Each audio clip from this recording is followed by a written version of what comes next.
Okay. Good afternoon, everybody. Today, I would like to present about the Indianism in the Toru Dutt's poem. So, for that, I would like to share my screen.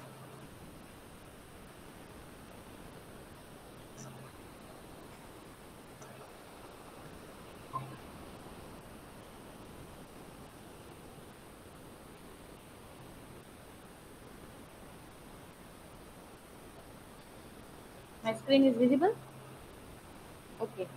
So, in this presentation, I will talk about how the Toru Dutt applied Indianism in her poems, and also we will see that how and which kind of symbols and use of goddess are represented in her poem.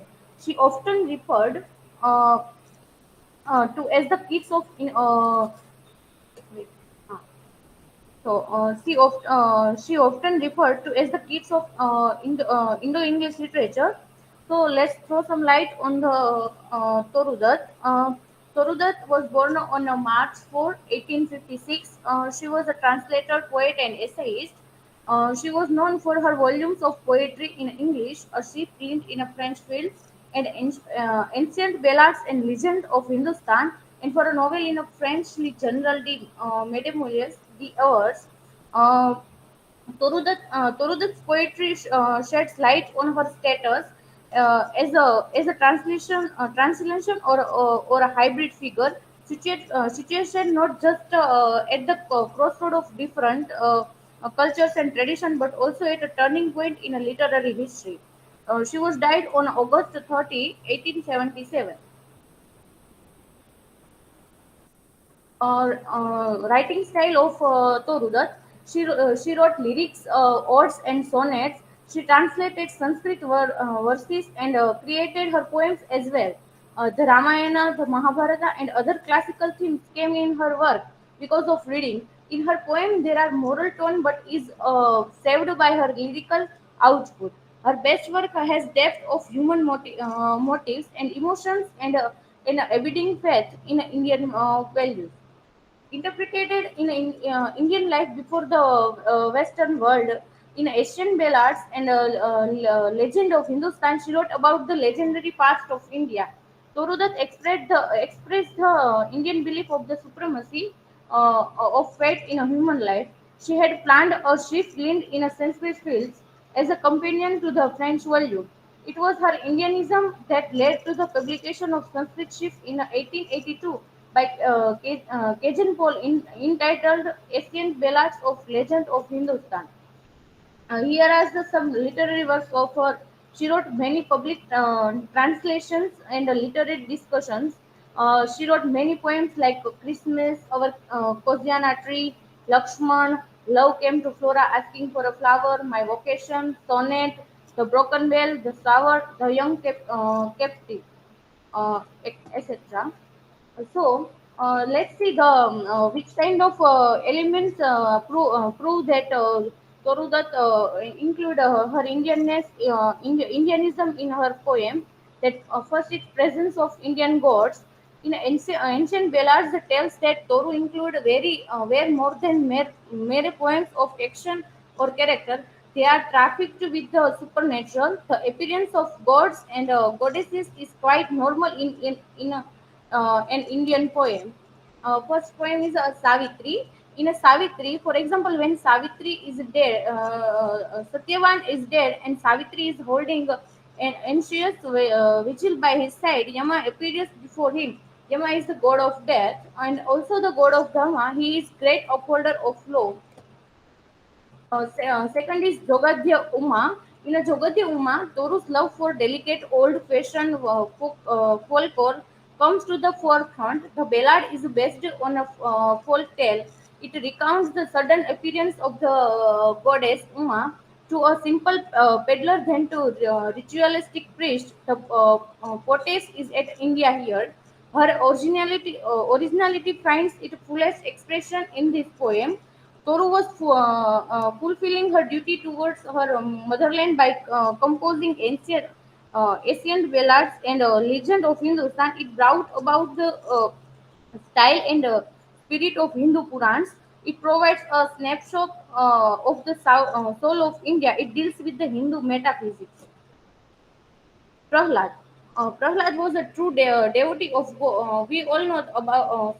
We all are aware about the story of this myth that Prahlad was a true devotee of God. His father, King Hiranyakashipu, was against the presence of God. He held himself superior to God and, as such, banned the study of the Vedas. Prahlad did not approve his father's supremacy as he strongly believed in the Almighty. Therefore, King Hiranyakashipu subjected Prahlad to various tortures. Finally, he made up his mind to get rid of Prahlad by killing him. The king challenged Prahlad to prove the existence of God. So here is the presence of God Narsiha in this poetry justify the elements of Indianism in the poetry of Torudat. Lord Vishnu, incarnated as a Narsiha, came to rescue Prahlad from his tyrant father and prove that he is omnipresent and always there to help his devotees at the times of danger. Indian symbols. Lotus, a miscellaneous poem by Toru, also proves her Indianness. The lotus is the eternal flower of India. Toru wanted to revive the glory of India by projecting this Indian symbol. Toru carried lotus to Europe beyond the boundary of India.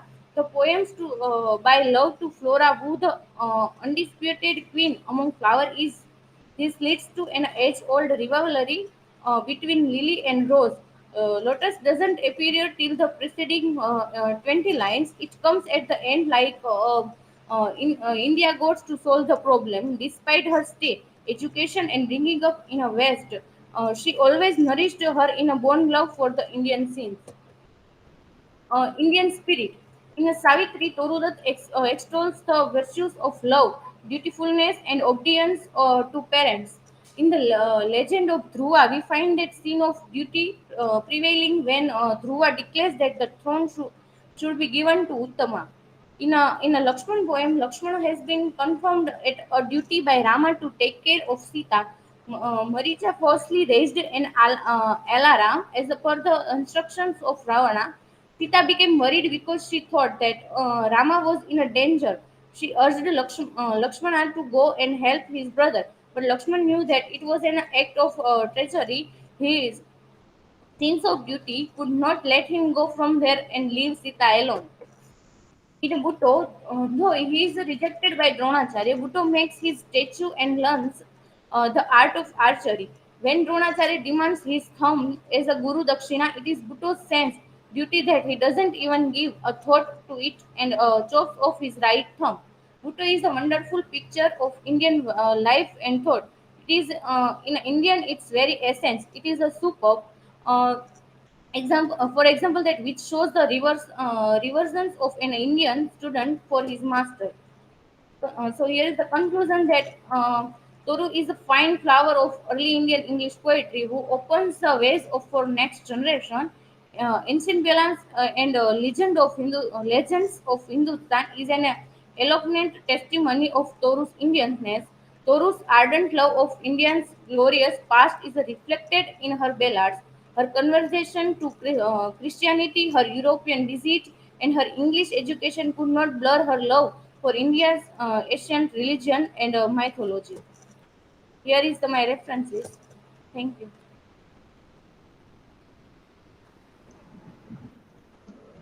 Okay, so presentations are okay. Questions to her? Who is asking question? Yes, Neha. My question is what is the Toru Dutt trying to describe in her poem?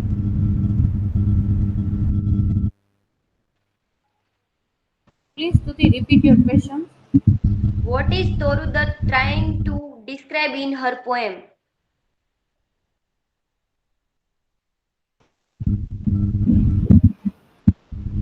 Okay. Uh, uh, Her poems explore the themes of loneliness, loneliness, patriotism, and nostalgia. We see the more Indian elements in her poetry, in her literary career, short literary career. She died